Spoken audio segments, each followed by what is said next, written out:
everyone around the world. Welcome back to another episode of the Puck Drop Podcast. Happy belated Thanksgiving to all my American listeners. I hope you all had a great holiday, enjoyed some delicious turkey or ham or whatever it is you like to eat. The NHL was off for 2 days for Thanksgiving, a Tuesday and a Thursday without games, but we are back in full swing now, and there's been, as usual, a whole lot of action, a whole lot to talk about. We got more records being broken. We got a first NHL goal for a future stud, a coaching change, a suspension, and a couple of line brawls this week. Lots to talk about. Let's dive right into it. Starting as usual with a look at the standings, and we finally got a new face at the top of the league.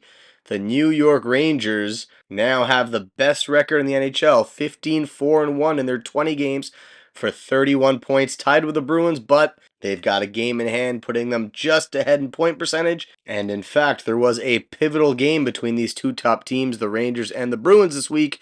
The Rangers came out on top 7-4, giving them the go-ahead in the standings. They now have the number one spot, followed by Bruins, Vegas, Colorado, and LA, rounding up the top five. And down to the bottom of the league, again, some familiar faces. But let's give some more love to the San Jose Sharks. They've won 2 in a row again. They're now tied with the Chicago Blackhawks, who inevitably are going to win the first overall pick. So just keep winning, Sharks. Don't worry about tanking. The NHL is going to rig the draft anyway. I'm just kidding. I'm kidding. Clearly, I'm still a bit salty about Bedard. Just ahead of the Blackhawks are the Minnesota Wild. We did talk about them last episode as well, but they are not looking too good.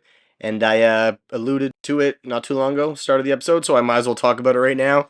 The Minnesota Wild have fired their head coach, Dean Everson, who's been with the club since 2020. Everson, who actually had the best winning percentage in Wild franchise history as a head coach, with a 6.39 winning percentage. Unfortunately, like we mentioned last episode, they are off to an atrocious start. Their star players, specifically Kirill Kaprizov, has just not been himself lately. This team with Dean Everson have made the playoffs every year since he's been the coach, but they are just so far out of the race this year that it's going to be really, really hard for them to make a push. Bill Guerin figured now was the time to make that coaching change and hopefully bring in some magic with John Hines, their new head coach, the former head coach of the Nashville Predators. He also had a stint as the head coach of the New Jersey Devils about 5 years ago. In total, he's coached 602 NHL regular season games, and he's not too far away from his 300th win. He's at 284 now, so hopefully he gets his 300th this year with Minnesota. Some other teams making some favorable or unfavorable moves around the standings. The LA Kings are on a 5-game winning streak, shooting them up to 5th in the NHL. Nashville Predators also on a 5-game winning streak. They had a 5-10 record not too long ago, and they are now at 500, being 10-10 after their 5-game winning streak. And on the negative side of it all, the Anaheim Ducks. Unfortunately, I was hyping them up real good last week, or maybe it was 2 weeks ago. They're on a 6-game losing skid right now. Not so good, but they're a young team. They didn't have too many expectations going into the season. I still think they're a very fun team to watch. Bunch of third period comebacks. This team does not give up. So for Ducks fans, I don't think there's any reason to panic. I know my buddy Ray is all for another year or two of tanking for the Anaheim Ducks, but you guys have a lot of young studs. I'm actually going to talk about one of them later. One of my new favorite players in the league. I just love watching him play. Little spoiler again. There's always spoilers in these episodes. Talk about something early and then I don't get into it till later. But that's how I hook you guys in. You got to stick around till the end to find out everything I got to say. And actually, at the end of this episode, we're going to try something a little different. So make sure you stick around until the end. Moving on to the player stats, and we have a new guy leading the Art Ross race. Nikita Kucherov has 36 points in 21 games, including 13 points in his last 6 games. And right behind him, we still have Quinn Hughes, who is still red hot. He's on an 11-game point streak.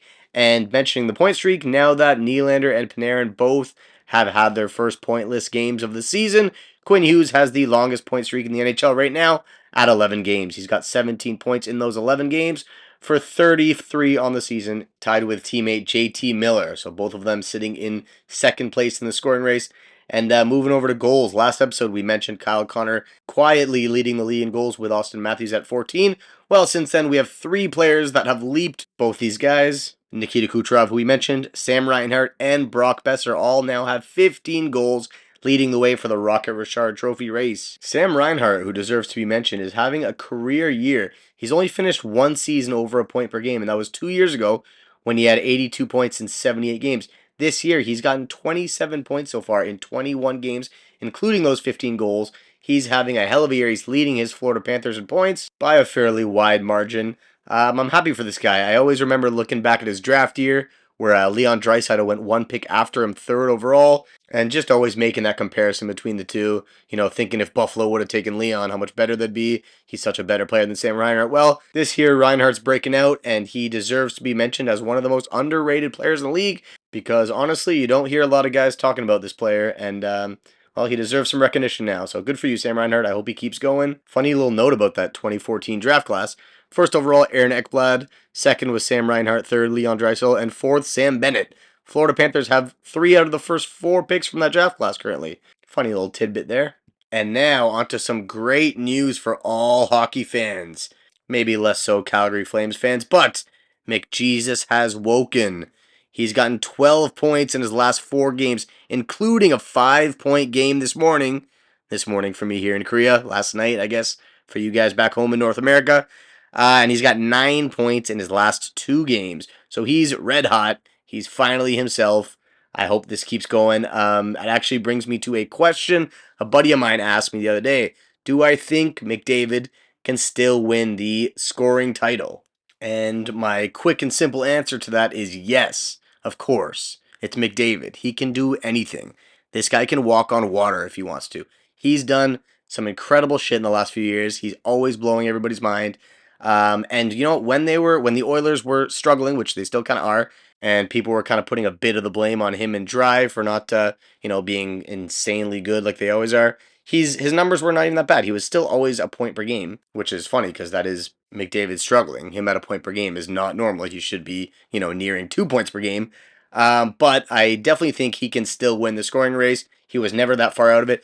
You know what I do think is less likely? If I were to bet on one of the two, I think Edmonton making a push for the playoffs and actually making the playoffs by April is a lot less likely than McDavid winning the scoring race. That's how much I have faith in this one guy to do magic than the Oilers, who still as a team do not look great, to make up for their dreadful start to the season. Post that shit everywhere, Randy. I like it. That's my hot take for the day. I think there's a better chance McDavid wins the Art Ross Trophy than the Oilers make the playoffs this year. Boom. I like it. Now, while we're on the Oilers, I'm a little bit backwards here because I was just hyping up McDavid, but the game earlier this week against the Carolina Hurricanes, some funny stuff happened in the warm-up that is just the epitome of the Edmonton Oilers season this year. First, we have Darnell Nurse, who was the only player in warm-ups without a helmet, gets struck by a puck that launches off the post and hits him in the face. He was pretty bloodied up after that. And then shortly after, Stuart Skinner doing his little routine where he does a little sprint. I don't know why he does that as a goalie. But anyway, he went for a sprint and then lost an edge and just falls and slides pretty much halfway down the ice on the Carolina Hurricanes side of the rink. And it's funny, last week I was telling you how much D'Angelo hates when the opposition crosses the center ice line. Well, this time it was a goaltender, so he didn't take too much exception to that. But pretty funny to watch that. And then we go into the game, and it was just a bad loss for the Oilers. They ended up losing that game 6-3 to the Carolina Hurricanes. And this was before McDavid went on his magic little run. So I do hope the Oilers turn it around a bit, even though I just kind of bet against them. Hey, who knows? Maybe both will be right. Maybe McDavid will win the Art Ross, and the Oilers will still make the playoffs. Then you can't come at me. I'm not wrong in that case. So let's hope that happens. I like seeing the Oilers in the playoffs. Every good hockey fan should. The best player in the world, shining at the biggest hockey stage on the planet. Now, let's talk about some records that were set here in Week 7. There's the first time in NHL history that there was 13 road wins in one night. That happened last Friday evening. Pretty cool stat. The previous record was 11 road wins in one night. A lot of sad fans leaving their barns last Friday, but it's great. Gives us something to talk about. Another record set this week in the NHL. Jim Montgomery, who has coached his 100th game with the Boston Bruins, has the most wins through their first 100 games with a franchise. He has won 79 of his first 100 games with the Boston Bruins franchise. Again, pretty much crushing the previous record of 72 wins by Tom Johnson, which was also with the Boston Bruins franchise. So good for Jim Montgomery. If I checked this correctly, I believe he has the best winning percentage in NHL coaching history. I know that sounds crazy, but he hasn't coached nearly as many games as the legends like Scotty Bowman and Joel Quenneville when you're bound to eventually have some slumps and some not so good teams. He's been with the Boston Bruins for a year and a half now, the first year being the record-setting regular season. So not taking anything away from him. It's very, very impressive, but I'm definitely not saying he's already the best coach of all time. And actually, as I'm talking right now, I'm being waved off by my producer. Turns out, not quite true. He's got the second best winning percentage of all time to Tom Johnson, who we just mentioned. He's actually got the best winning percentage for coaches who have coached over 100 games. We're excluding some guys. Apparently, this happened a long, long time ago. Coached 20 games, which might have been a full season or half the season back in the 20s. Anyway, for guys that have coached over 100 NHL games, Jim Montgomery currently has the second best winning percentage in NHL history. Pretty impressive. But you know what I think is even more impressive, and that is Zach Benson, who has scored his first NHL goal this week. And what a goal to score as your first in the NHL. My God, to have the balls to pull that off. Um, Not so much I could do explaining it. You got to go check this out on YouTube. He did one of those through the leg goals. Now, I know they're becoming more normal nowadays. It's not like when, what's his name? Something Malik? Merrick Malik, that's it. When he pulled it off in the shootout and everybody was mind blown because he was a defenseman, wasn't a goal scorer. A lot of guys are doing it now, but still, to do it on your first ever NHL goal, pretty impressive. And honestly, from the top of my head, probably the nicest first goal ever. That one, or the other one that comes to mind, is Jordan Eberle's first NHL goal, which was also beautiful. I'd put them neck and neck next to each other. I'd actually be curious if fans were to vote on it, which one would come out on top. Jordan Eberle, who did the toe drag around the Calgary Flames and then put it backhand before falling down. That was also beautiful. Anyway, congratulations to Zach Benson, first of many. And another first this week happened in San Jose. Ty Emberson fired home his first NHL goal, a one-timer from the blue line, and also very nice goal for the young kid. I'm sure he's going to take that puck home and keep it forever. And speaking of first goals, this one's not a first NHL goal, but a first of the season for a hopefully future superstar, someone who's been a bit slow out of the gates this year. Andrei Svechnikov of the Carolina Hurricanes. He took a puck to the ear, didn't go down, kind of, held his ear for about 3 seconds when the puck came to his feet, quickly snapped to it, got the puck, passed it to Aho, got the puck back from Aho, and scored with less than 3 minutes left in a tie game, getting the go-ahead goal, his first of the season, and the game winner. Svechnikov, who is a goal scorer, surprised that he hasn't scored yet this year. He was hurt for a bit, but still, he had played 11 games already this season going into that game. I'm happy he got the monkey off his back. Second overall pick in 2018, only after Rasmus Dahlin, and actually right after him, Jesperi Kotkaniemi was drafted third overall by the Habs, who is now in Carolina and having a better season than Svechnikov, despite Svechnikov having a much, much better projection, higher ceiling, whatever you want to call it. They're both still young. I'm happy to see Kotkaniemi playing well, but I think Svechnikov needs to be producing a lot more for this team. But seeing him get the puck to the ear and still sticking with the play, very cool to watch, and that brings me to my next little topic of discussion, which is how tough hockey players are. I don't know if there's any other sport or any other athletes in the world that are tougher than these guys. Um, this week alone, Chris Tanev, this was actually this morning for me, Chris Tanev of the Calgary Flames went to block a shot, pretty much dove face first, and took the puck off the face. It nicked him in the chin, which sounds very scary, and actually watching it was scary, but you know what he did? He got up, skated to the bench, didn't even go to the dressing room. He was totally fine after getting a puck to the face. Very, very impressive. John Quick of the New York Rangers, backup goalie, he lost his glove. The ref did not blow the play down. And what did he do? He went to try to make the save with his bare hand. And it did look like the puck nicked his hand. I don't know if it actually did. I feel like he would have reacted more than he did if the puck actually had hit his hand, because it would have hurt like a bitch.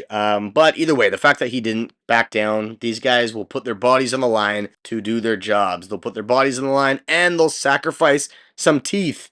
We mentioned probably 3-4 weeks ago, it was early in the season when Gustav Nyquist got a bunch of teeth knocked out and started picking them up. Well, it happened again. Joel Eriksson Ek of the Minnesota Wild was seen picking up his teeth after Ross Colton of the Avalanche high-sticked him. He lost about 2-3 teeth. Normally, the refs come and check if the player's bleeding to see if there's a double minor. Instead of checking for blood, they just saw his teeth on the ice. He picked up his teeth, showed the refs, and it was an automatic 4-minute penalty. But just seeing all this stuff is incredible. I love hockey. I've been a hockey player my whole life. But am I really a hockey player? Would I put my whole body on the line? Fuck, who knows? I'm sure if I came home missing some teeth after a beer league game, my wife would kill me. That's why I wear a full cage. Never wearing a visor at a beer league game. But these players are incredible. They're warriors. You know what else they do? Not only do they take pucks to the face and sticks to the teeth, they beat the crap out of each other and they back up their team. They defend their boys, unless they're the Toronto Maple Leafs. But two line brawls happened this week. Elias Pettersson of the Vancouver Canucks, who I've mentioned I love watching his game. He's an amazing talent and he throws the body around and he's not small. He's a pretty big boy. 6'2" and 176 pounds. Well, the weight doesn't show much. My God, he's almost weighs as much as me, yet he's 6 inches taller than me. Jesus. I guess the difference is all muscle to my massive gut. But anyway, Elijah Pettersson absolutely drills Kalen Addison of the San Jose Sharks, which starts a pretty big line brawl. Everybody gets involved, grabbing someone's face, pulling them down. Kalen Addison going back to Pettersson, giving him a word. Pettersson keeps his gloves on. Overall, in that scrum, there was 26 penalty minutes allocated, including two 10-minute misconducts. But this was nothing compared to what happened 2 days later, which was this morning for me. The Panthers and the Sens faced off in Ottawa, and the game was quite the blowout early on. Florida took a 3-0 lead in the second period, and that's when things got wild. Zach McEwen of the Ottawa Senators jumped Matthew Tkachuk, wrestling him to the ground. He looked pretty pissed. He got a match penalty, a rare 5-minute power play for the Florida Panthers, which they scored on. And then later in the period, Brady Tkachuk coming out of the box, breakaway. Bobrovsky makes the save, and Brady gives him a bit of a love tap, and all hell breaks loose. Three Panthers guys attacks Brady. This guy is a monster. Brady Tkachuk was just swinging his arms. The refs couldn't hold him back. He's an absolute beast. I would not want to mess with him. We talked about this a few weeks ago when he absolutely dummied Alex Tuck on the Buffalo Sabres. You can just see the fire in this guy's eyes. He was pissed. Obviously, his team's down 4-0. But everybody was going at it, especially Brady Tkachuk. And the result of that was something that I don't think I've ever seen before. Every single player on the ice got a 10-minute misconduct, which was pretty much a game misconduct since there was only 7 minutes left in regulation, and it did not look like the game was going overtime. So all 10 skaters got thrown out of the game. It was a really funny look at the bench when, there's only 11 guys left on each team, 6 guys on the bench, 5 guys on the ice. It was pretty crazy. Actually, a couple minutes later, Matthew Joseph and Sam Bennett also got ejected from the game. Nothing too crazy, actually. A Florida Panthers player, again, gave Korpisalo a little love tap. Matthew Joseph did not like that. They were down 5-0 at that point. That's usually when, shit breaks out, when brawls happen, when one team is just blowing out the other team. You could see the frustration boiling over. The refs just had enough. Honestly, there was nothing too crazy. There wasn't anything extremely dirty or anything we haven't seen before. But that point in the game, it was late. One team was winning by a lot. The refs had enough. It was pretty much a warning. After the 10 guys got thrown out of the game, later it happened again with Joseph and Bennett. They got tossed for not doing too much. But at that point, the refs didn't want it to get out of hand. It was pretty crazy. In total, there was 157 penalty minutes in that game. The refs had enough. Both teams had enough, and Grandma Kachuk definitely had enough. The camera kept panning to Brady and Matthew's grandma, who was in the crowd. She seemed very shocked, very nervous, and in the end, she ended up leaving before the game finished because, well, at that point, it was finished, and both her sons were out of the game. Sorry, her grandsons were out of the game. Walt, Keith Kachuk, was also in the crowd. Just a pretty cool thing to see, two brothers on opposite teams, and, you could call them rivals. They're in the same division, and after this game, they definitely seem like rivals. It's I shouldn't say unfortunate. It would have been interesting if both Matthew and Brady were on the ice during these scrums. I don't know if they would have went at each other. I know off the ice they joke a lot. They have interviews together. Matthew always says he would never mess with Brady. I wouldn't either. Brady's a monster. But it's just such a weird dynamic. There was a point where after McEwen jumped Matthew, Matthew was skating by the bench, and him and Brady had a little conversation. They were lipping at each other. I would love to hear how that went. You can hear Matthew Tkachuk say, "Give me Jake Sanderson," and then later, Jake Sanderson and Matthew Tkachuk drop the gloves for a fight. So very cool. I would love to be ice level for a game like that, hearing all the chirps, hearing the back and forth. And the 157 penalty minutes made me wonder, is that the most ever, or is that close to the most ever? So I Googled it, and not even close. The most ever penalty minutes in an NHL game was 419. 419 penalty minutes, and that didn't happen 100 years ago. That happened in March of 2004. Ottawa against Philly. Funny enough, that's crazy. I don't know how that's possible. Who's left to play the game after 419 penalty minutes? That's wild. But quickly bringing this to the Ottawa Senators, things are not good. I talked about them again last week. I went over the whole, Sweden global series. So I talked about the Wild. I talked about the Sens, how both these teams are struggling. But you could really see it. Ottawa is frustrated. At one point in this game, Corpusalo played the puck behind the net, and no Ottawa defenseman came to get it. And you could see Corpusalo just furious. He's yelling, like, come on, get the fucking puck. And he's slamming his stick on the ice. So when you see things like that, you could tell things aren't great in Ottawa. I don't know. I've said this many times before. They have all the skill in the world. They have such young, awesome players, but they just can't string together some wins. But who knows what's going to happen there? Maybe they need a coaching change, although Brady Kachuk and the other leaders on the team definitely stand by their head coach, DJ Smith. But ultimately, tough times in Ottawa. They got to figure something to turn it around. And swinging it back to Minnesota real quick, Ryan Hartman has been suspended 2 games for a dangerous slew foot on Detroit Red Wings' Alex DeBrincat. Hartman is now the 8th person to get suspended this season.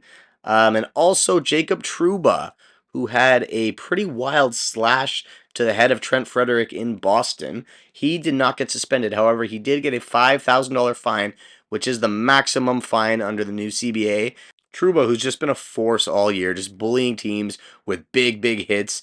He's not known to do something like this, and honestly, respect to him. He did come out and say this quote, I'm glad he wasn't injured. I deserve the fine. Take it and move on. Learn from the experience and don't let it happen again. That's not the player I want to be. So he acknowledges it. He owns up to his mistake. It was a pretty bad play. I'm assuming he wasn't suspended because he's not a repeat offender. He does lay the body out, but he usually makes clean hits. He's a captain. He's a leader. He's a good player. He's a veteran. I don't see him as a dirty player. Anyway, I'm happy he made that quote. Seems genuine. Let's hope he doesn't do it again. Now let's quickly move on to the part that we all dread about hockey is the injuries. A couple of players placed on LTIR this week. John Klingberg. This might not be too unfortunate for Leaf fans. A lot of Leaf fans have been hating on him. Like I said, he is the new whipping boy of Toronto. Well, he's placed on LTIR, and that might honestly save them. That gives them space to play with. They might, go and sign someone. Patty Kane's a name on the radar. I doubt Toronto goes after Patty Kane, and I think if they do, that's a big, big mistake because they need defense. They lost John Klingberg. He was a defenseman, but he wasn't the type of defenseman they need. Either way, they need defense or possibly goaltending, although Justin Wall is playing solid. They need D. Do not sign Patrick Kane, Toronto. I'm telling you now, you're going to regret it. But that would be funny. That seems like something that Leafs would do. Just kind of stack their offense, get something they don't need because he's a shiny, flashy player. Anyway, Klingberg on LTIR. Adam Pelech was also placed on LTIR by the New York Islanders, and that's tough because he's a key defenseman on that team. He's been a top pairing or a top 4 D-man for them for a long time. So that's a tough one. Hopefully he's not out too long. LTIR, by the way, means that you have to be at least out for 10 games or 24 days. Sorry, and 24 days. 10 NHL games and 24 days you cannot be with the team. Carson Soucy, also in Vancouver, was placed on LTIR. And Ricard Raquel of the Pittsburgh Penguins, also placed on LTIR. And some other guys on the injury reserve, some big names. TJ Oshie for the Washington Capitals. Sebastian Aho, not the Sebastian Aho in Carolina. Sebastian Aho in New York. The Islanders have lost 2 defensemen. We mentioned Adam Pelech and now Sebastian Aho. Also, Philip Zadina, Shea Theodore, and my boy, Arbor Xhekaj in Montreal, placed on injury reserve after just getting rocked by Ivan Barbashev, of the Vegas Golden Knights last week. And finally, I saved this one for last because he's my transition piece. The Chicago Blackhawks have announced that Taylor Hall will miss the remainder of the season as he will require ACL surgery on his right knee. Unfortunate for him, unfortunate for the Blackhawks, but that is not what everyone is talking about this week. The Blackhawks also announced that Corey Perry will be taking a leave from the team for unknown reasons. They did not come out and say what's happening. Not too long after, Corey Perry's agent released a statement saying that he is taking time away from the team. So at one point it comes from the team, one point it comes from him. We do not know what's going on. Corey Perry is leaving the team, and we have no idea, no hints towards what's going on, and that has let the internet go on a tear. There has been rumors spreading. There's been memes going crazy. I don't want to talk too deeply about the main rumor that's going around. It is pretty funny. I don't think it's true at all. I hope for the people involved that it's not true. Maybe not Corey Perry, because it's quite the story for him. If you're curious, just search on the internet, search Corey Perry rumors. You'll see what everybody is speculating about, but I wouldn't put too much stock into it. Until we hear more from the team or from the player or from the agent, we really don't know what's happening. Honestly, I think it's not really the best move by the Chicago Blackhawks by releasing this statement but without any detail, because then it allows people to do this, to start these crazy rumors and spread it around around the internet. It would have been better if they hinted towards something small, even personal reasons, family issues, whatever. It'll at least cause people to respect the issue instead of come out with these crazy but hilarious rumors. All right, now let's take it to our good, bad, and ugly for week 7. Let's start off with the good. And there's no team in particular. There's no player in particular. I'm going to preface it with this. Alex Ovechkin recently sat down with Rob Rossi of The Athletic and just talked about his career and the comparisons with him and Sidney Crosby. And Ovechkin went on to say that they saved the league. The NHL had just come out of a full season lockout when Ovechkin and Sidney Crosby started their rookie year with the entire spotlight of the NHL on these two players. And throughout their entire careers, they've just been neck and neck. I've never seen two players compared so much to one another throughout their whole career. And they both lived up to the high expectations. They're both 100% locks for future Hall of Famers. Neither one of them really had long periods of slumping. They both won cups. They had several playoff series against each other. They even had a playoff game against each other where they both got a hat trick. Just headline after headline, these guys have really helped the league, and Ovechkin went out and said it. For a good decade in the NHL, it was Ovechkin and Crosby. Crosby and Ovechkin. Those were the guys. And now that they're getting older, the young guys are coming in, and a lot of focus are on the guys like McDavid and Connor Bedard. Ovechkin's quote went on to say, "We saved the league. Now they come in, and I guess we're old news, but we saved it. It's up to those guys to come in and prove me wrong that we're not the best." So Ovechkin's alluding to the new talent in the NHL, and boy, is there a lot of it. And thank you, Ovechkin, for giving me this segue to my good for Week 7, and that is the young talent around the National Hockey League, led by none other than Connor Bedard, who I've already talked about a whole bunch, the 18-year-old first overall pick of this year. He's got 17 points in 19 games, 10 of those points being goals. He's on pace for 50 goals this year. And he's only 18 years old. And his teammates, he doesn't have many. Now that Taylor Hall's out too, if he could keep up this pace on the team that he's playing for, that is just a scary glimpse of his future. But let's move on from him. There's so much young talent, so many impressive players. Logan Cooley, just a year older than Bedard, one draft year before. He's got 13 points in 20 games so far this season. That might not seem like too much, but for a 19-year-old to crack the lineup and have a top 6 role, putting up that many points, quite impressive. I've already talked a lot about guys like Jack Hughes and Tim Stutzel, who are only 22 years old, also having incredible seasons. Both guys who have had 90-point seasons before they hit 22 years old. That just sounds crazy. Jack Hughes had 99 points, 1 point off of a 100-point season at 21 years old. Amazing stuff. One guy I really want to talk about now. Like I mentioned earlier, he was the spoiler alert I gave you. One of my new favorite players, just watching him play, so impressive, is Mason McTavish. This guy, who I will guarantee is going to be the future captain of the Anaheim Ducks, just has it all. He is a complete hockey player. This guy battles. This guy's got skill up and down the ice, 200-foot game. He can throw his body around. He can make passes. He can put the puck in the net. He has true leadership. We saw him lead Canada as captain of the World Junior team when they won the gold medal against Finland, and now only 20 years old is leading the Anaheim Ducks in points. I know they're not the most star-studded team, but he's got 21 points in 21 games, point per game as a 20-year-old, leading this team that's a very young team. Not many proven vets alongside, and honestly, I think he's making a lot of the guys around him better. Frank Vetrano's having a breakout year. He's got 13 goals in 21 games, and I honestly think that's largely due to playing with Mason McTavish. This guy is just such a pleasure to watch, and he battles so hard. He's what you want out of a hockey player. If you describe a hockey player, I see a guy like Mason McTavish who just does it all. I wouldn't be surprised if later in his career he starts fighting. And he's a heavy boy, 213 pounds at 6 feet tall. The complete package. Talked a lot about what it means to be a hockey player this episode. I think this guy's got it all. Have I said that enough? He's got it all. He's a whole package. And he, along with the other youth in the league, is the good for this week's Good, Bad, and Ugly. And let's move on to Bad and Ugly. I'm kind of grouping them because I'm pinning it on one target. Now, I'll break it up into two different topics. But the NHL. The NHL is both bad and ugly this week.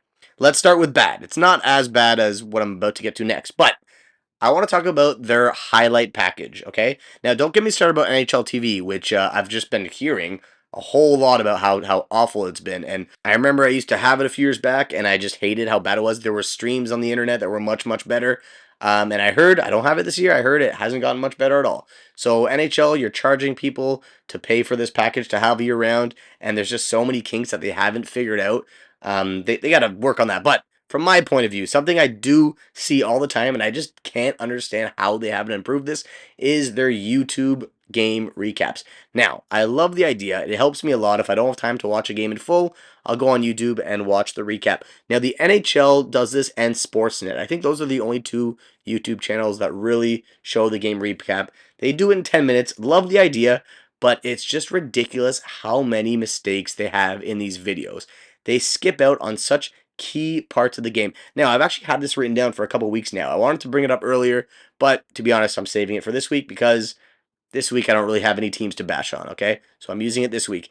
Way back at the beginning of the season when the Seattle Kraken were playing the Detroit Red Wings and Jaden Schwartz threw his stick at DeBrincat and the stick knocked the puck away from DeBrincat. He missed a wide open net that would have been a go-ahead goal. Instead, the puck went the other way and Seattle scored, and Seattle actually won the game. The ref missed the call. There was no penalty on the call when it clearly should have been. The game recap, both Sportsnet and NHL left this out of their YouTube recap. And this is a pivotal moment in the game. Why wouldn't they show it? Clearly they're doing it to try to protect NHL refs. But that's ridiculous. Someone who's watching this recap did not get the full picture of the game when they should have. That is a very, very important part of the game. And that's not it. There's so many other parts. There was a Habs game. Actually, there was two back-to-back Habs games where they got a penalty in a tied game in the last minute. A penalty that would carry over into overtime. Very, very key penalty, key moment in the game that they just don't show in these recaps. And that drives me crazy. A long time ago, a few years ago, they wouldn't show fights. They wouldn't show big hits. I guess the NHL didn't want to have that image. They're doing better at that aspect. They're showing some fights now. They're still skipping some after whistle scrums, which fans love to watch. But at least they're starting to show some fights. Great. But you gotta show all the key defining moments of the game. I could not believe that they didn't show that Jaden Schwartz throwing stick. That's one of the biggest things of the year. And it doesn't just end there. There's also just small, stupid mistakes where they'll show the replay of the goal before the live feed. Like a lot of it in overtime too. A lot of Habs games, a lot of other games too. They'll skip right ahead to overtime, and then it goes to a replay feed where the announcers are talking about a goal, and you're confused. You're like, wait, I didn't see this goal yet. And then after the replay feed, they show the live feed, and clearly you know what's gonna happen. It just ruins the vibe of the recap, and it's such an easy thing to avoid. How do they not hire someone, one guy, to just watch all of them? If there's 14, okay, if there's 16 games in one night, that's a maximum of 160 minutes. You can hire one guy to just watch each video real quick to make sure that none of these stupid mistakes are in it. Because it's just so careless and so easily avoidable that I don't understand how they haven't fixed it, and it happens too often. This isn't like a once a season thing or once a month thing. It happens so often, almost once a day, honestly. Every time I watch one of these videos, I pick out something that, like, how do you do that? How do you miss that? How do you not watch it or get someone to quickly watch it and edit out the mistakes? Drives me crazy. NHL, you are bad for that. And you know what else? you're also ugly, NHL, for this next thing that is ridiculous, and it stems from what happened in the offseason with the pride tape, and they just keep making it worse and worse, and they cannot get out of their own way, and it's ridiculous. It's like, who's running the NHL? This week, Marc-Andre Fleury wanted to wear a mask representing or honoring Indigenous people, and the NHL told him he can't do that. They said, if you do this, you will get fined, and your team, the Minnesota Wild, will get fined. You know what Marc-Andre Fleury did, the veteran that everybody loves? He said, go kick rocks, NHL. He wore his mask. He didn't give a shit about these stupid rules. He wore his mask, and you know what happened? Nothing. The NHL didn't do anything because, of course, they're not going to fine this guy for representing his wife who has Indigenous heritage. They did the same thing with the Pride tape. The whole thing last year where they did Pride Night when the teams had the jerseys and one player said he can't wear the jerseys because of his religion, made a big thing, whatever. And then in the offseason, they go and say, you know what? No more representing any sort of cause that these players might support. No more cancer awareness jerseys, no more military appreciation jerseys, no more pride jerseys, no tape of any kind, no representing any cause of any kind. That alone is a ridiculous thing to ban. They always say hockey includes everybody, hockey's for everybody, and then they go ahead and do this. They banned players from supporting anything that they, that feels special to them. Absolutely ridiculous. And then Travis Dermott was the first player that just said, okay, you know what? Screw it. I'm going to wear pride tape. Who gives a shit? The NHL took it back. They did not fine him. They said, you know what? Okay, we changed our mind. You can wear pride tape, but that's it. And then Fleury says, okay, well, I'm going to wear this helmet that represents my wife and her Indigenous heritage. And the NHL said, no, you can't do that. We're going to fine you. We're going to fine your team. He does it anyway. And what do? They don't do anything. They're just making headlines for the wrong reasons. These are ridiculous things to do, and it's like they honestly they should have done nothing. They could have done absolutely nothing and not made the news for this. And instead, they come out with these stupid, ridiculous bans, and then they change their mind when they realize that they're being ridiculous. They just look awful. The PR, whoever's responsible for this, is a joke, and they gotta just stop before they completely ruin their image. That's it. NHL, you're my bad, and you're my ugly for this week. You're a complete joke, but I still love you. Hockey's the best sport in the world. Let's go. Now, let's finish off with something that we're going to be doing weekly now. Very, very small thing. I'm going to be ending episodes with a trivia question. And you're going to be able to find the question on our Instagram page. Go ahead and follow our Instagram page. You could find the handle in the description of this episode. And then a few days later, 48 hours after the episode drops, we're thinking 48 hours from now. We might adjust to see how it works, give everybody some time to listen. We'll release the answer to our trivia question. We'll be doing this weekly, and as the show grows, we're going to maybe change things up. Maybe have people comment their answer before we release the answer. Maybe have some giveaways, some prizes. Who knows? But for now, enjoy our weekly trivia questions. Make sure to go to the Instagram page, check out the question, and answer it in the comments before we release the answer. If you get it, good for you. Bragging rights for your buddies. So, for this week, we'll start off with a simple one. Okay, here it goes. There's been 3 players in NHL history to record back-to-back 90 assist seasons. The first one, the great one, Wayne Gretzky. Second one is Mario Lemieux. Who is the third player?